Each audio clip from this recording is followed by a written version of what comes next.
약 잘 드시고 지금처럼만 관리 잘 하셔가지고 오래오래 건강하시길 저희도 바라고 그럼요. 있을게요. 그럼 지금부터는요 본격적으로 돌연사를 부르는 심장질환 어떤 것들이 있는지 하나하나 살펴보도록 하겠습니다. 돌연사 부르는 심장질환 첫 번째는요.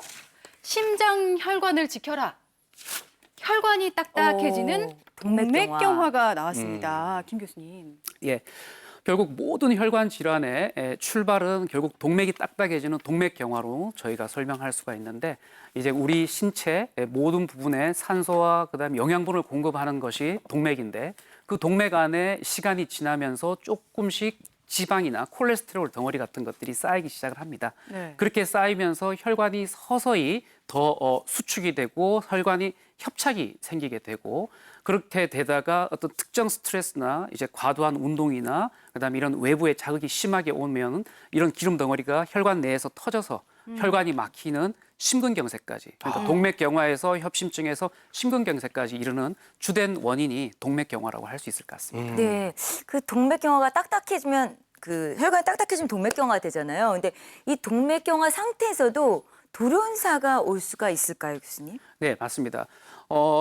이런 경우에는 저희가 참 알기도 힘든데 좀 전에 보셨던 환자분처럼 평소에는 아무런 증상이 없습니다. 네. 왜냐하면 혈관이 막힌 정도가 심하지 않기 네. 때문에.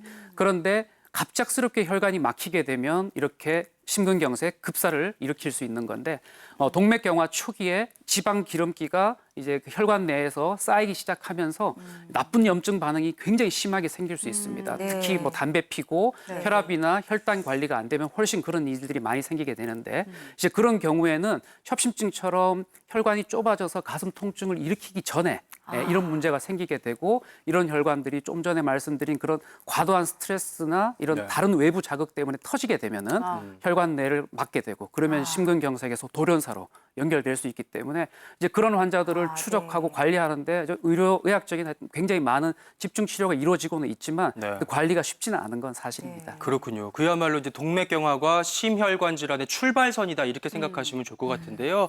여기 나온 것처럼 딱딱해지는 이 동맥경화를 그냥 방치했을 경우에 아주 무서운 일이 생깁니다. 혈관이 막히고 심장이 괴사한다. 협심증과 심근경색으로 이어질 수 있다고요, 교수님. 네네.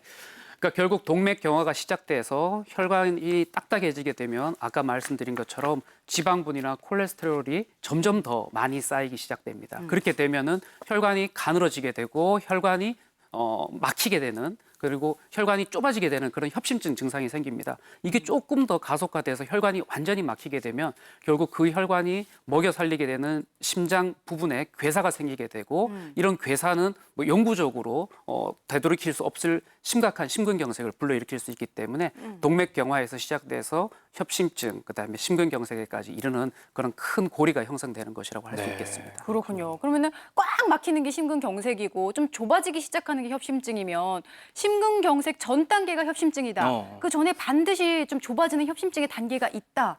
이렇게 봐도 될까요?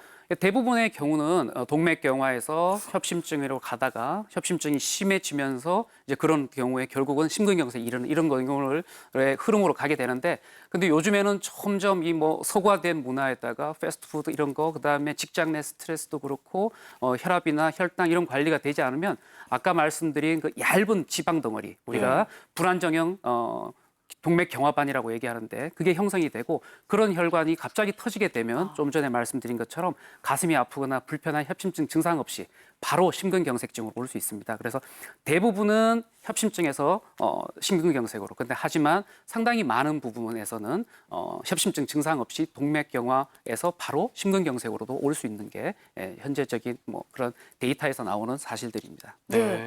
그 보통 협심증 같은 경우는 그 약으로 치료를 하고요. 그다음 심근경색은 뭐 스텐트 시술로 치료를 한다고 들었거든요. 근데 이 스텐트 시술을 해서 혈관이 막힌 뭐 혈관을 뚫고 나면 기존에 내가 먹었던 그 약들 있잖아요. 이런 건 좀 끊고 내려놔도 될 수 있을지요? 네, 먼저 스텐트 시술을 한번 보시게 되면요.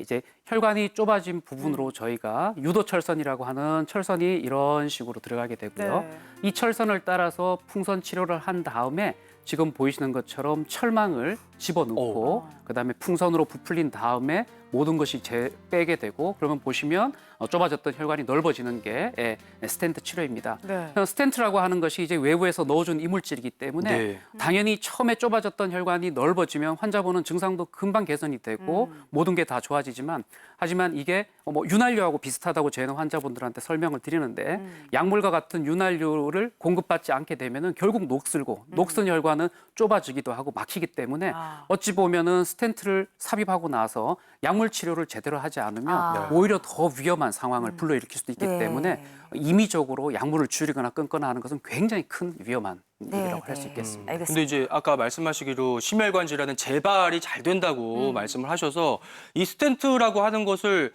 많이 이렇게 시술을 해도 되는 건지 또 한 번 넣은 스텐트는 영구적으로 쓸 수 있는 거지 넣었는데 잘못될 경우에 교체가 가능한지 이런 다양한 궁금증들이 생기거든요, 교수님.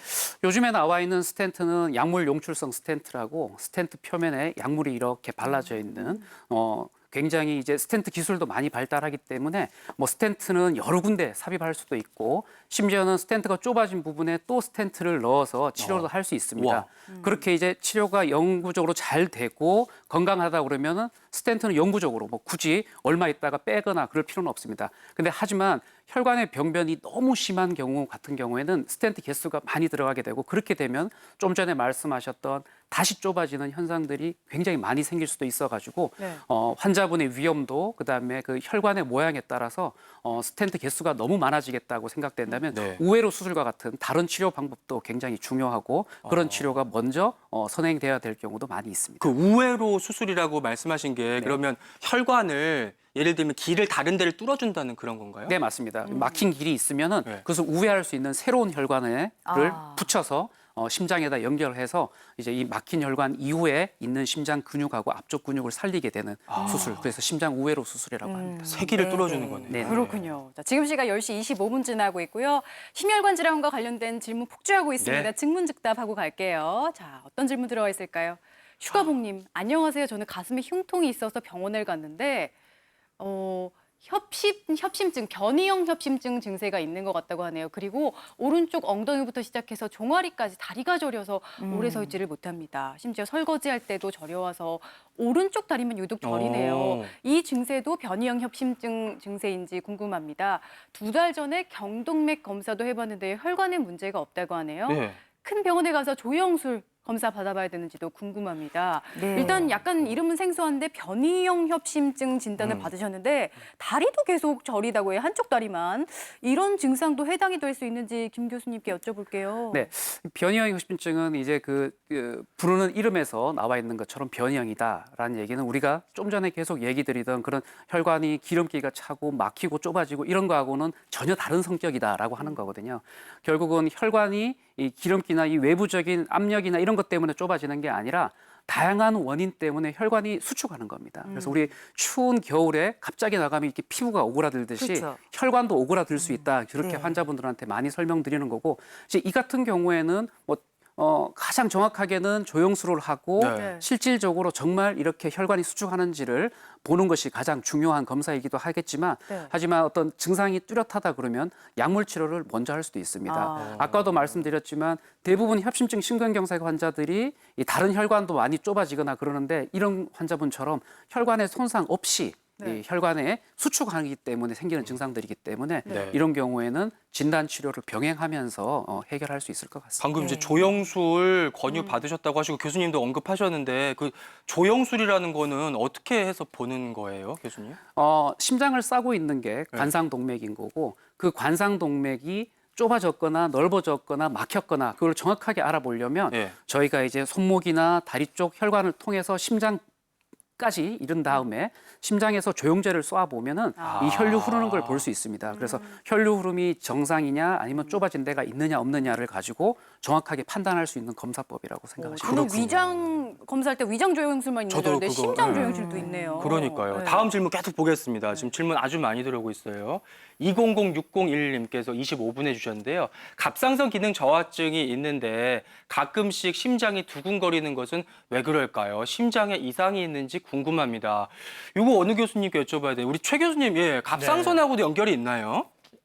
우리 갑상선 기능 저하증 때는 되게 가슴이 두근거리거나 맥이 빨라지는 경우는 좀 드뭅니다. 네. 갑상선 기능 저하증 때는 맥이 늦어지는 게 일반적인데 이제 저하증이 있는 환자들이 갑상선 약을 먹거든요. 네. 그럼 이제 일시적으로 갑상선 기능 항진이 되면 가슴 두근거림이 같이 동반될 수도 있고요. 또 갑상선 기능 저하증과는 별개로 네. 이제 연세가 좀 있으시다면 나이가 드시면서 부정맥 빈도가 많아지기 때문에 별개로 따로 가슴 두근거림 현상이 있다면 부정맥이 같이 있을 수도 있겠습니다. 그렇군요. 우리 최 교수님께서도 김 교수님께서도 도움 말씀 아, 주셨어요. 예.